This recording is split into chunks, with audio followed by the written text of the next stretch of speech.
Can you imagine standing at the edge of your dreams, engine roaring, heart pounding, while a crowd laughs in your face?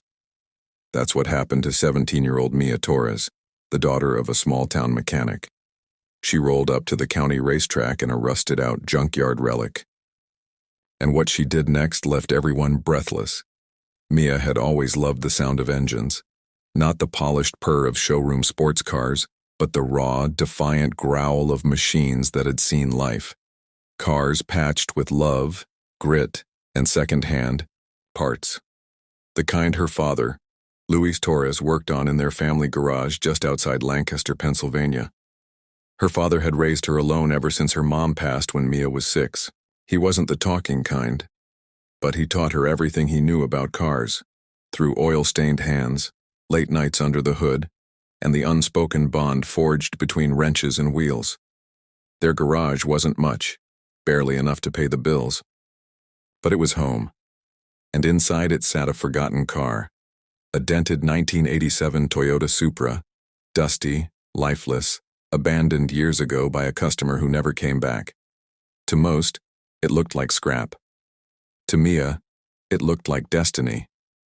Every year, the county hosted a local racing event, the Ridgeview Rally, drawing in teens with shiny sponsors, expensive gear, and parents who saw racing as a hobby, not a lifeline.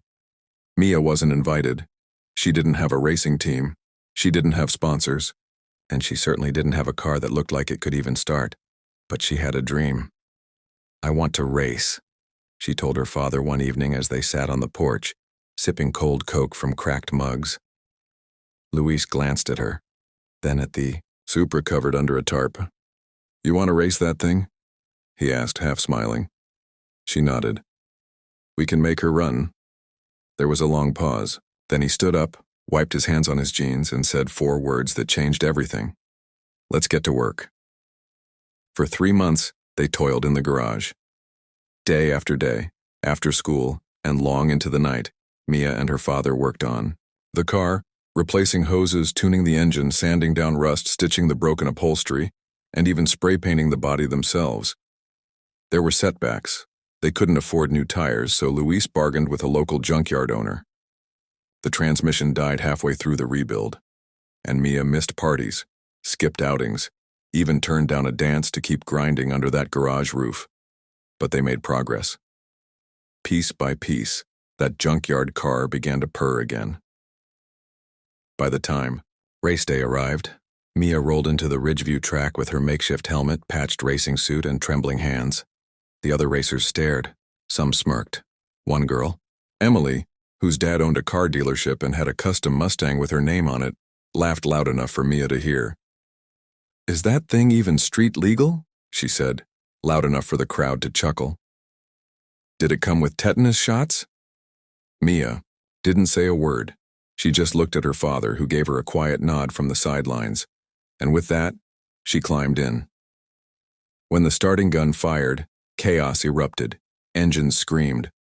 Tires screeched. Dust rose. Mia's car sputtered at first. Her heart nearly cracked, but then it caught. A roar from the engine, and she was off. The Supra wasn't the fastest, but it hugged the curves like it belonged on that track. Mia wasn't the most experienced, but she had instinct, reflex, and every lesson her father had taught her humming through her fingertips. Halfway through the race, disaster struck. Emily's Mustang clipped her rear bumper on a tight turn. Whether by accident or design, no one could say.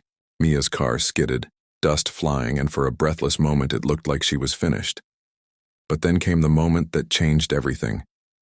As she struggled to regain control, something unbelievable happened.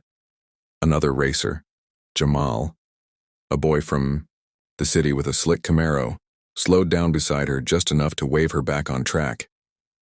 "You got this," he yelled over the roar. Mia blinked, then grit her teeth and pushed forward. That act of kindness didn't win Jamal the race, but it sparked something in Mia. She caught up, then she overtook.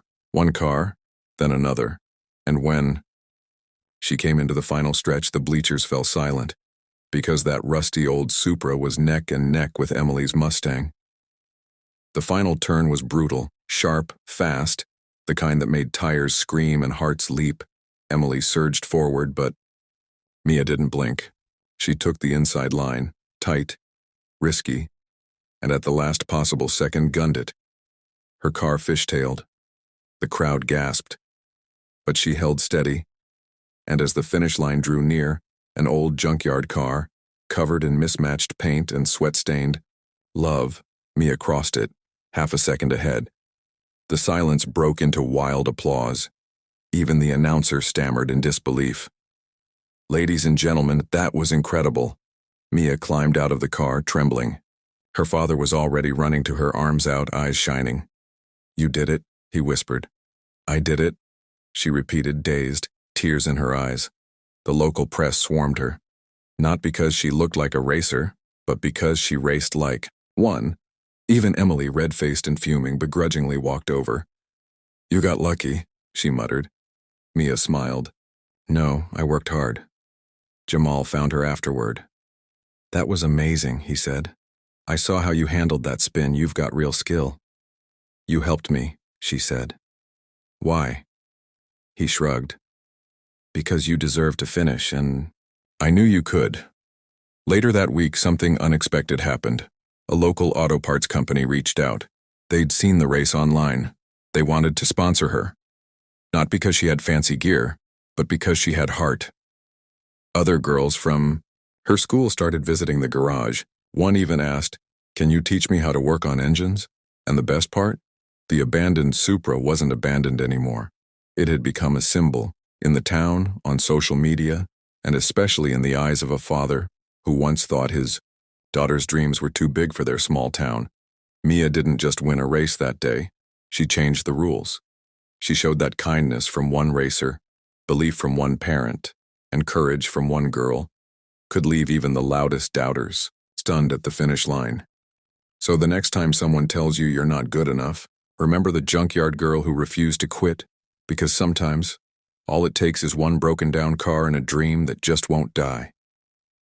If this story moved you, don't forget to like and subscribe. Leave a comment below. Have you ever chased a dream when no one believed in you? We'd love to hear your story. And if you want more tales of courage and kindness, watch our next video. He delivered pizza to a rundown trailer, then saw a Harvard diploma on the wall. Because sometimes the biggest surprises come from the most unexpected places.